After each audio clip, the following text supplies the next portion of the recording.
Everyone, welcome back to my channel. আশা করি তোমরা সবাই ভালো আছো। দিনটা ছিল মে মাসের শুরুর দিকের একটা দিন। একেবারেই একটা নরমাল রেগুলার দিন। বাট আমি ভিডিও কেন বানাচ্ছি? বিকজ আমার এই এন্টায়ার চ্যানেলটার একটাই উদ্দেশ্য। সেটা হলো জীবনের ছোট, ছোট মুহূর্তগুলোকে এনজয় করা। আর এখানে দেখো এই গাছটা রুটিং এর জন্য রাখা হয়েছে।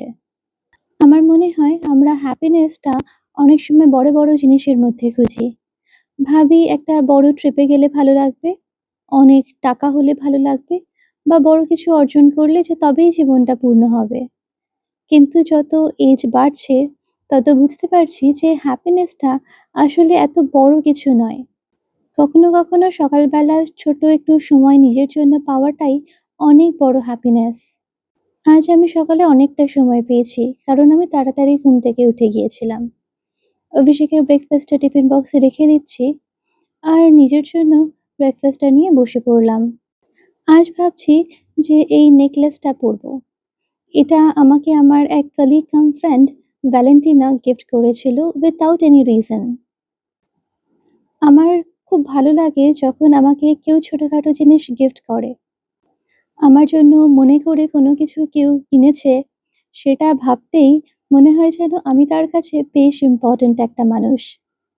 নতুন অফিসে এসে আমার বেশ কিছু ফ্রেন্ডস হয়েছে। I am that person who appreciate all the friends in her life. আর আমার মনে হয় সেটাও জীবনের হ্যাপিনেসের একটা গুরুত্বপূর্ণ পার্ট। আরও গুরুত্বপূর্ণ পার্ট হ্যাপিনেসের কি হতে পারে জানো? ছোট ছোট জিনিসগুলোকে নোটিস করা। যেমন এখানে এই পায়রাগুলো আজকে কিছু দানা কুটে খাচ্ছিল, সেটা দেখেই আমার এত ভালো লাগলো যে কি বলবো। আজকে আকাশটাও খুব পরিষ্কার আর সুন্দর। আমার বাড়ির সামনের বাড়িটাতে এই মাধবীলতা গাছটা আছে। এটা আমি প্রত্যেকদিন অ্যাডমায়ার করি। আর এই ফুলগুলো দেখতে আমি কখনোই যেন বোরডম ফিল করি না। এই আইডি কার্ড টপারটা আমি রিসেন্টলি একটা ইনস্টাগ্রাম পেজ থেকে কিনেছিলাম, ক্রিয়েট টি বলে। ওয়েল, এই ছোট জিনিসটাও আমার হ্যাপিনেসের একটা সোর্স। আমার মনে হয় ইন্টারনেট আমাদেরকে শেখায় যে খুব তাড়াতাড়ি করে বাঁচতে। কিন্তু মুহূর্তগুলোকে অনেক সময় আমরা খেয়াল করি না।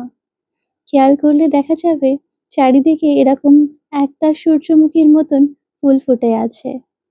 সকালবেলাতে কফিটা এনজয় করছিলাম এই সুন্দর ভিউটা দেখতে দেখতে। যা কিছু আমাকে হ্যাপিনেস দেয় সেগুলো হঠাৎ করে কিন্তু পুরনো হয়ে যায় না। আজ আমরা অনেক লম্বা একটা লাঞ্চে গিয়েছিলাম। আমরা চলে এসেছিলাম কেএফসিতে। এখানে বসে লাঞ্চ করতে করতে আর গল্প করতে করতে অনেকটা সময় কাটালাম। আর আজকে জানো আমরা কি গল্প করছিলাম? আমরা আজকে গল্প করছিলাম ভূতের গল্প। কেউ তাদের first hand paranormal experience share করলো, আবার কেউ বা শেয়ার করলো তাদের বন্ধুদের সাথে হওয়া কোনো প্যারানরমাল অ্যাক্টিভিটির গল্প। এভাবে দুপুরটা সুন্দর কাটিয়ে আবার অফিসের দিকে ফিরে যাচ্ছিলাম। অফিসের সামনের এই গাছটাতে অনেক ফুল ফুটেছিল। তারপর আমরা একটু আইটি ডিপার্টমেন্টে গিয়েছিলাম কারণ আমাদের ল্যাপটপ আর ফোনে কিছু চেঞ্জেস করানোর দরকার ছিল। আজ বিকেলবেলা আমার একটা প্ল্যান ছিল। অনেকদিন পরে আমি আজকে যশোয়াকে মিট করছি। আগে যখন একসাথে জব করতাম তখন তো রোজই দেখা হতো। এখন ২ মাসে হয়তো ১ দিন। Yo, people, I'm back. So we are After a long time. starting off. Then we'll see where this goes. Bowling হলো একটা অ্যাক্টিভিটি যেটা আমরা দুজনেই খুব এনজয় করি। We are off to a great start.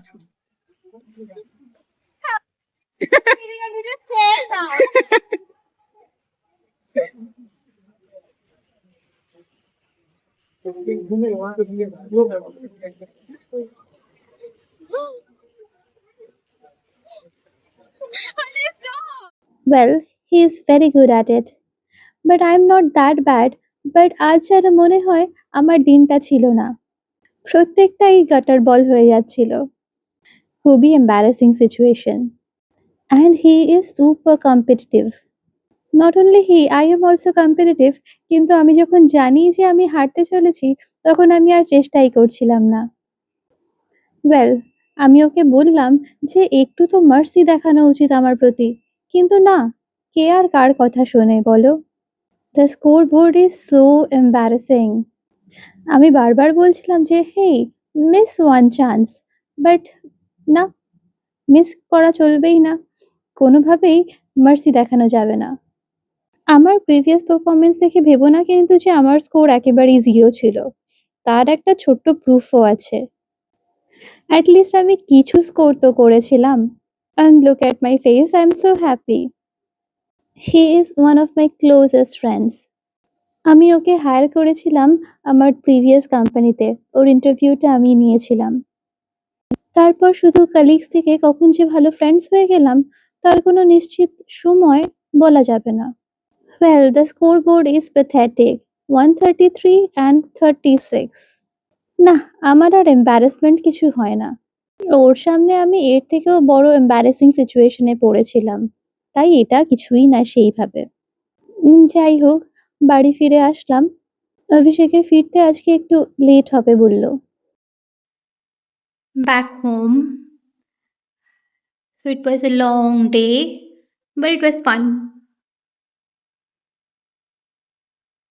And yeah, I really love the necklace. আমার চ্যানেলের main উদ্দেশ্য হলো জীবনের ছোট, ছোট মুহূর্তগুলো যেগুলোকে আমরা খেয়ালই করি না, সেগুলোকে উপভোগ করা। আমি আমার জীবনের অনেকটা সময় কাটিয়েছি এরপর কি, এরপর কোথায়, এরপর কি অ্যাচিভ করতে হবে, এইভাবে। এরপরের পিছনে ছুটতে, ছুটতে আমি অনেকটা সময় জীবনটাকে উপভোগ করতেই ভুলে গিয়েছিলাম। আমি এখন ইচ্ছে করেই একটু স্লোলি বাঁচার চেষ্টা করি। রাস্তার ধারে একটা সুন্দর ফুল দেখলে থেমে যাই।